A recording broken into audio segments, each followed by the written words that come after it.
Hello viewers, আসসালামু আলাইকুম। সবসময় অন্যের গল্প শোনাই, আজকে নিজের ব্যক্তিগত জীবন, নিজের স্ত্রী এই বিষয় নিয়ে কথা বলবো। স্ত্রী কারোর জন্য অভিশাপ, আবার স্ত্রী কারোর জন্য জীবনে আশীর্বাদ। তো একটা বিষয় হচ্ছে ২০২৫ সাল, সময়টা তখন মার্চ এপ্রিল হবে। তো বুকের ডান পাশে ঠিক এই জায়গাতে হালকা ব্যথা। তো সেই ব্যথা থেকে আমি ২-৩ দিন ব্যথাটা কন্টিনিউ করতেছিল। সামান্য ব্যথা, ওরকম তীব্র কোনো ব্যথা ছিল না। তো একটা পর্যায়ে একটা অস্বস্তি কাজ করতো। তো আমি ডাক্তারের কাছে গেলাম। ডাক্তার দেখে আমাকে বলল যে, "আপনাকে দেখে মনে হচ্ছে না আপনার মেজর কিছু, হয়তোবা গ্যাস্ট্রিক জনিত সমস্যা। ২ দিন ঔষধ খান, দেখেন ঠিক হয় কিনা।" তো আমি ২ দিন ওষুধ খেলাম, ভালো হতে পারলাম না। ৩ দিনের মাথায় ডাক্তারের কাছে গেলাম। ডাক্তার আমাকে ইসিজি এবং আল্ট্রাসনোগ্রাম করতে বললেন। ইসিজিতে কোনো কিছু ধরা পড়ল না। আল্ট্রাসনোগ্রাম করতে গিয়ে আমার ধরা পড়ল যে ফ্যাটি লিভার। তো রিপোর্টটা নিয়ে আমি একজন হেপাটোলজিস্টকে দেখাইলাম। বলে রাখা ভালো, আমি ২০১০ সাল থেকে এখন পর্যন্ত সবসময় ঢাকা শহরে ইসলামী ব্যাংক হসপিটালে চিকিৎসা নেই। বর্তমানে মুগদা এরিয়াতে আমার বাসা। তো আমি সবসময় ইসলামী ব্যাংক মুগদা শাখায় ট্রিটমেন্ট করাই। তো ওখানেই এই জিনিসটা ধরা পড়লো। ওখানেই একজন হেপাটোলজিস্টকে দেখাইলাম। তো উনি বলল যে, "আপনার ফ্যাটি লিভার গ্রেড 2।" উনি আমার খাবার-দাবারের রেস্ট্রিকশন সব কিছু দিয়ে দিল। পাশাপাশি বলল, "আপনার লিভার পরীক্ষা করানো দরকার।" তো লিভারটা পরীক্ষা করলে জানা যাবে যে এটা কতদূর পর্যন্ত গিয়েছে। তো আশেপাশে যারা নিয়ার অ্যান্ড ডিয়ারেস্ট ছিল, স্পেশালি আমার ওয়াইফের বড় বোন কাজিন, উনি একজন ডাক্তার, তার হাজব্যান্ড ভাইরা ভাই সেও ডাক্তার। তারা জানে যে আমি অসুখ-বিসুখে খুব ভয় পাই। তারা বলেছিল, "পরীক্ষা করার দরকার নাই। আপনাকে যে রেস্ট্রিকশন দিয়েছে ওইভাবে চলেন, ইনশাল্লাহ ঠিক হয়ে যাবে।" কিন্তু তাদের কথা না মেনে আমি ৭ দিনের মধ্যেই পরীক্ষাটা করালাম। কারণ মনের অস্বস্তি, মাথাতে সবসময় টেনশন যাচ্ছে না। তো পরীক্ষা করায় যেটা জানতে পারলাম যে আমার ফ্যাটি লিভার গ্রেড 3 এর একদম কাছাকাছি ২-৩ পয়েন্ট মনে হয় কম ছিল। আর সিরোসিস, মানুষের 11 হইলে সিরোসিস হয়, আমার সেখানে ছিল 9.20, অর্থাৎ 1.80 কম। একদম সিরোসিসের কাছাকাছি। সিরোসিস হলে হয় লিভার ট্রান্সপ্লান্ট করতে হবে, আর তা না হলে লিভার সিরোসিস থেকে মানুষের ক্যান্সার হয়। ক্যান্সারে মানুষ, বুঝতেই তো পারতেছেন। তো এইটা দেখে আমি খুবই ভেঙে পড়ি এবং খুবই হতাশ। দেন আমি ডাক্তারের কাছে রিপোর্টটা নিয়ে গেলাম। ডাক্তার দেখে একরকম আমাকে ধমকি দিলেন যে, "আপনি কি ড্রিঙ্কস করেন কি না?" আমি বললাম যে, "না, আমার কোনো নেশা জাতীয় কোনো দ্রব্যের সাথে কোনো সম্পৃক্ততা নেই।" তখন উনি বলল যে, "তাহলে আপনার খাবার-দাবার থেকে এই ফ্যাটি লিভার সৃষ্টি হয়েছে।" তো খাবার-দাবার আসলে আমি তো যেহেতু কোর্টে আসি প্রতিদিন প্রতিনিয়ত, একটানা ৩-৪ বছর বাইরে খাওয়া হয়েছে। আর আমি পুরান ঢাকায়, এইদিকে আসলে তৈলাক্ত খাবার অনেক বেশি। বিরিয়ানি-টিরিয়ানি বা দেখা যাচ্ছে যে তেহারি বিরিয়ানি বেশি খাওয়া হয়েছে। তো আমি ওই পর্যায়ে খুবই হতাশ যে আসলে আদৌ এখান থেকে আমি সারভাইভ করব কিনা, লিভারটাকে বাঁচানো সম্ভব কিনা, বা মানে কী হবে। তো সত্যি কথা বলতে আমি এত বেশি ভেঙে পড়লাম যেটা বলার বাহিরে। তবে বেঁচে থাকার যে তীব্র চেষ্টা সেটা আমার ছিল। ডাক্তার যা বলেছে ঠিক সেগুলোই করেছি। ভাত খাইতে পারিনি, রাইসটা একবারে টোটালি ক্লোজ। দুপুরবেলা ১ মুঠ ভাত খাওয়া যেত, আর শুধু পেঁপে আর লাউ এটাই কন্টিনিউ করেছি। তো একটা বিষয় হচ্ছে কি, মানুষ বড় ধরনের অসুস্থতায় না পড়লে জীবনটা কি এটা বোঝা যায় না। তো ওই সময় আমি খুব থিঙ্ক করতাম যে আসলে কি আমি আর বাঁচবো কিনা, আমি বেঁচে ফিরবো কিনা। আমার একটা ছোট বাচ্চা, আমার মেয়ে। তো সবচেয়ে বেশি মেয়েটার কথাই মানে বেশি ভাবতাম যে কোনো কারণে যদি আমি মরে যাই তাহলে আমার এই বাচ্চাটার কী হবে। সত্যি কথা বলতে কি, মানে সেই অসুস্থতাকালীন সময়ে যে মানুষগুলো পাশে ছিল আমি তাদেরকে কখনোই বলতে পারবো না। আমি প্রথমে আমার স্ত্রীর কথা বলবো। এই মহিলাটা মানে দুনিয়ার সবচেয়ে বেশি টেনশন মাথায় রেখে আমাকে সবসময় সাপোর্ট দিয়েছে যে কিছুই হবে না, তুমি সুস্থ আছো, তুমি সুস্থ হয়ে যাচ্ছ, তুমি সুস্থ হবে।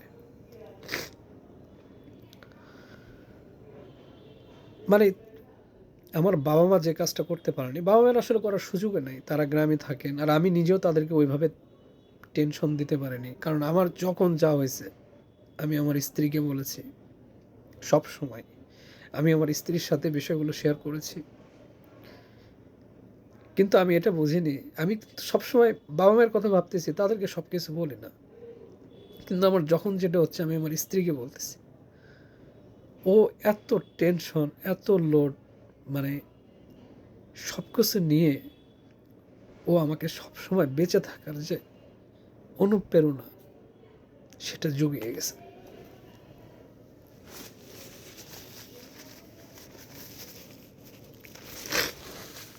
তো এখানে আমার একমাত্র ছোট বোন, ও আমার কাছেই থাকে। ও প্রচুর কেয়ার করেছে আমার। ও যেহেতু আমার পাশে থাকতো, ও খুব টেনশন করেছে ওই সময়গুলোতে। আমার মেয়েটা অনেক ছোট, ওর আসলে ওইভাবে বুদ্ধিজ্ঞান ছিল না তখন, কিন্তু বাবার জন্য দোয়া করতো। ওর মা শিখাইতো,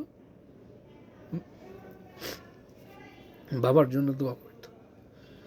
তো আমি আসলে অসুখ বিসুখে খুবই ভয় পাই। আমি মোস্ট অফ দ্য টাইমে ভাবতাম যে আমি মনে হয় আর বাঁচব।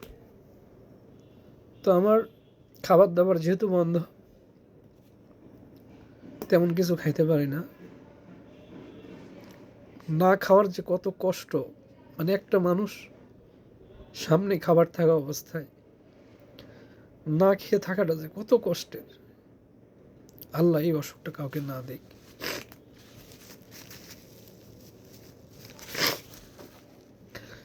তো আমি, ওজন ছিল আমার প্রায় 81 কেজি।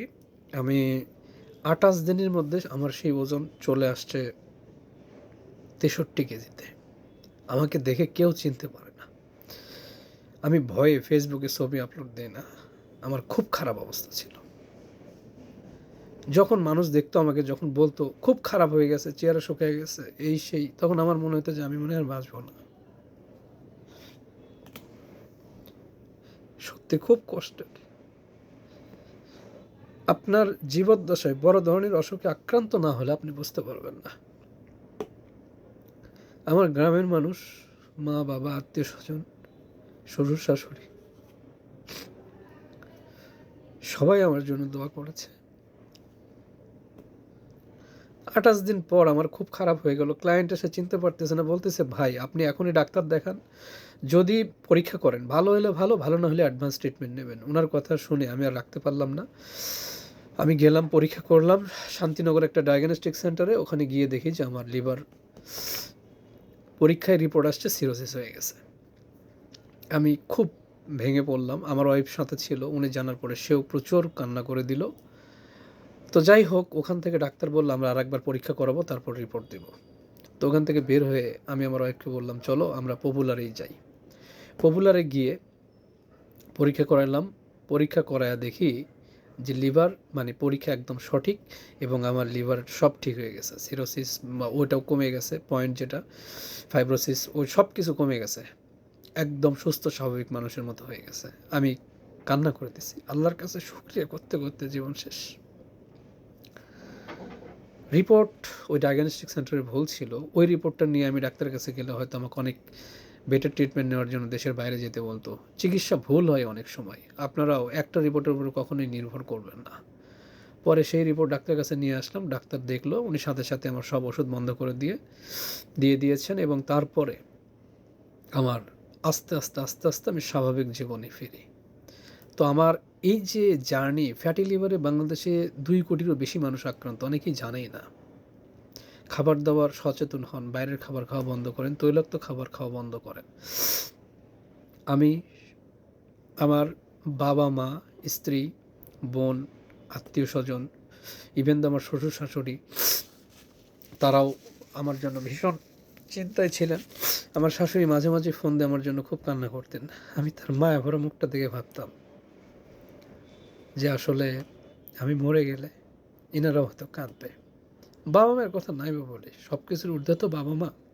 তাদের সাথে ওইভাবে ওই সময়গুলোতে আমি কথা বলতাম না, সবসময় হেসে হেসে কথা বলতাম। আজকের এই দিনে আমি বলছি যে স্ত্রী কারো জীবনে আশীর্বাদ, কারো জীবনে অভিশাপ। তো আমার স্ত্রী আমার জীবনে আশীর্বাদ। আমি তোমার কাছে কৃতজ্ঞ মিম। আল্লাহ